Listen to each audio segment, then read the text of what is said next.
नमस्कार बंधुरा केमन आছেন आशा करी अनेक अनेक भालो आছেন। आमी रंजन आज के आमार संगे चले एसेছে बेलडांगार फेमास बय अभि। आज के आमरा जाচ্ছি শহরের কাছে মানিকনগর গ্রামে, যেখানে হয় বাবা আদম ও গাদমের মহাপুজো।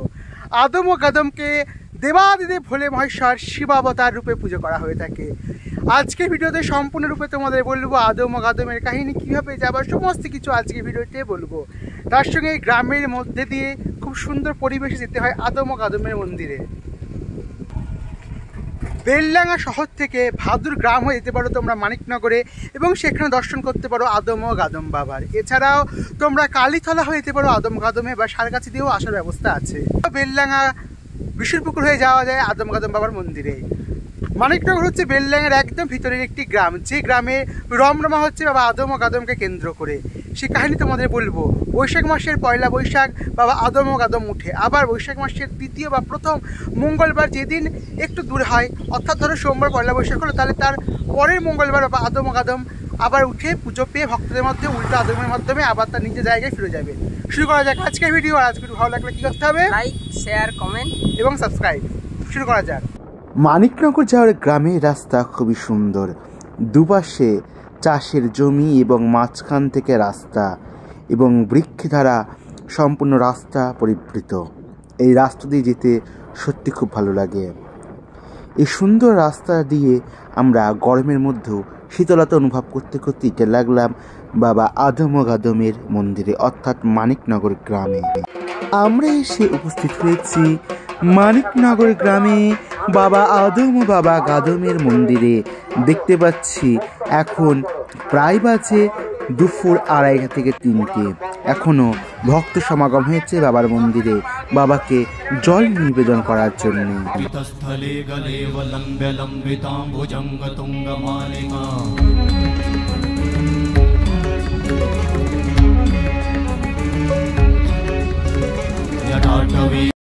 দাঁড়িয়েছি বাবা আদম ও গাদমের মন্দিরের সামনে, দর্শন করবো বাবা আদম ও গাদম। তোমাদের সঙ্গে বলবো আদম ও গাদম বাবার কাহিনী। এর আগে অনেকবার বলেছি, আবার কথিত আছে এক ঘোষ দুধ নিয়ে যাচ্ছিল মানিকনগরের গ্রামের ভিতর থেকে। তখন তিনি শুনতে পান বনমধ্যে কারা যেন চিৎকার করছে, বাঁচাও বাঁচাও বললে। তখন গ্রীষ্মের প্রখর দাবদাহ, কোথাও কোনো জলের সন্ধান তিনি পাননি।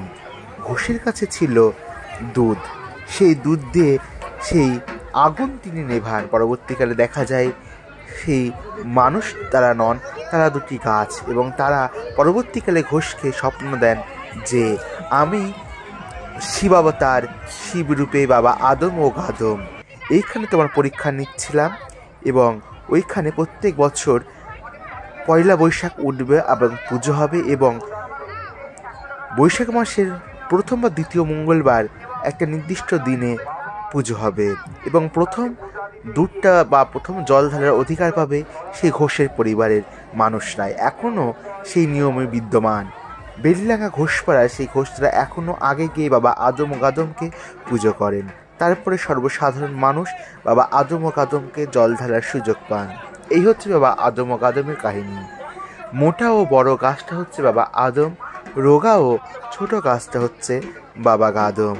জয় বাবা আদম গাদম।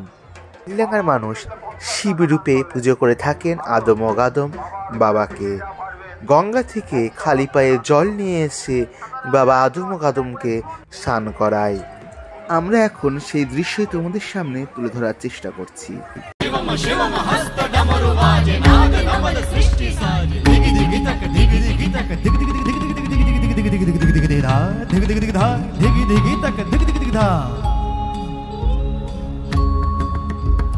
शिव शंभो कर त्रिशूल भंग करत पाप मूल विराजित है चंद्रभान अद्भुत लोचन विशाल हे दयाल हे कृपाल अघहारी भवतारी भंडारी त्रिपुरारी कामारी विषधारी भयहारी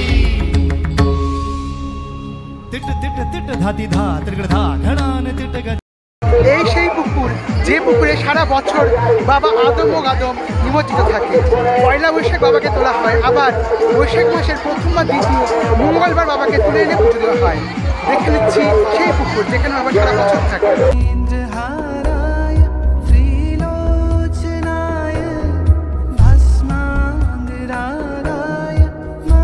এই সেই বিল, যে বিলে সারা বছর বাবা আদম ও গাদম থাকে। এই পুকুরের জল শুকিয়ে গেলেও কোনোদিন বাবা আদম ও গাদমের দর্শন পাওয়া সম্ভব হয় না।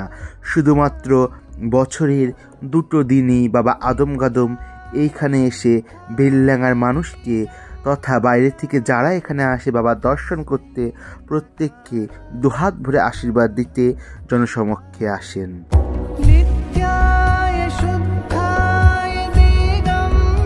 বাবা আদম ও গাদমের প্রসাদ উদ্দেশ্যে এখানে খিচুড়ি রান্না হচ্ছে। আমরা সেই খিচুড়ি রান্নার কিছু দৃশ্য এবং মহাপ্রসাদ বিতরণের কিছু দৃশ্য এবার দেখে নেব।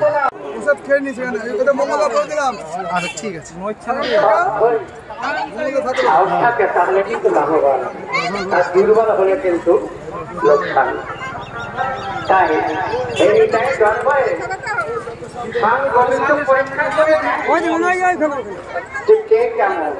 তার কাছে এতটুকু কিন্তু খাস থাকলে হবে না।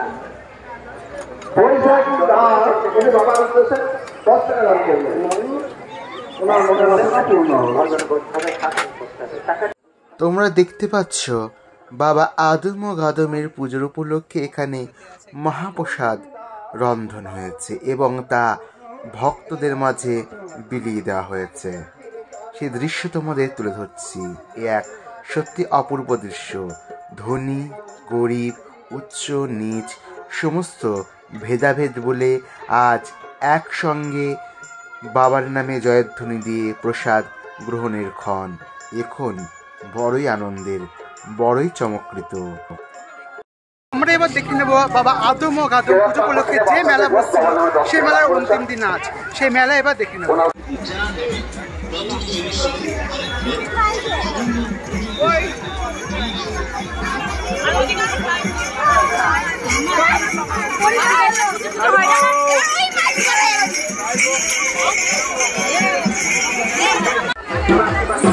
আরেকটি মহৎ দান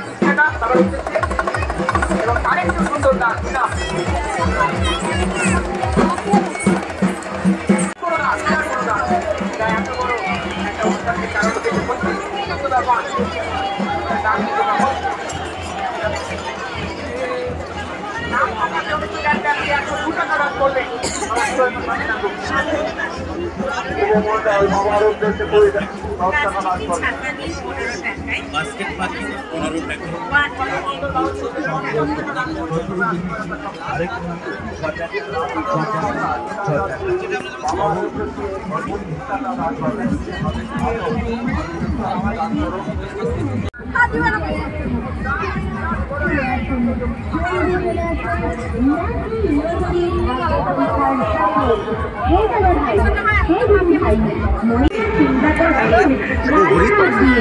চিন্তা করলে চিন্তা বাড়ে, ভাবনা করলে ভাবনা বাড়ে, চিন্তা করলে শরীর খারাপ আর ভাবনা করলে মন খারাপ।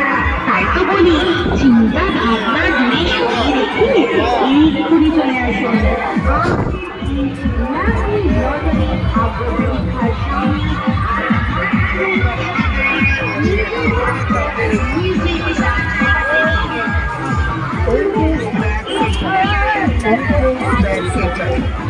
সঠিক মানে বিশ্বস্ত সম্পাদনা।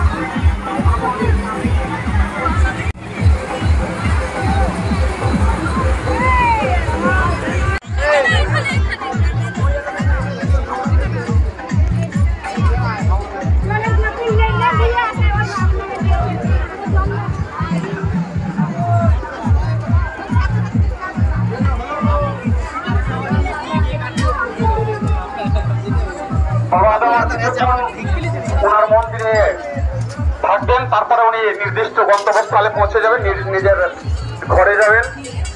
অর্থাৎ আরো কিছুক্ষণ আপনারা বাবার পুজো দিতে পাবেন, বাবার মাথায় জল ঢালতে পাবেন। তাই যেসব ভক্তবৃন্দ রয়েছেন এখনো বাবার পুজো দেননি বা বাবার মাথায় জল ঢালেননি, আপনারা অতি শীঘ্র মন্দিরের গন্তব্যে পৌঁছে যান। ভক্তদের হয়তো বহু ভক্ত তার নামে পুজো দিয়ে থাকেন, মান্যত করে থাকেন। মাত্র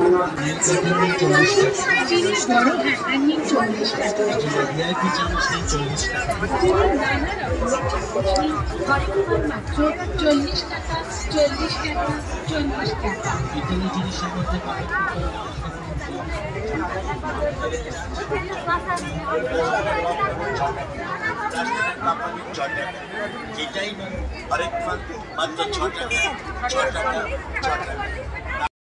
তোমাদের সামনে তুলে ধরলাম বাবা আদম ও কাদমের মেলা, তার সঙ্গে তুলে ধরলাম বাবা আদম ও কাদমের পুজো, তার সঙ্গে তুলে ধরলাম আদম ও কাদমের রাস্তা, কাহিনী, কিভাবে যাবা, মেলা, প্রসাদ, সব কিছু একটা ভিডিওর মাধ্যমে তুলে ধরার চেষ্টা করলাম। কারা কারা দেখছো মানিকনগর গ্রাম থেকে অবশ্যই কমেন্ট করে জানাবা। আর কার কেমন লাগে আমার ভিডিও দেখতে সেটাও কিন্তু কমেন্ট করে জানাতে ভুলবা না।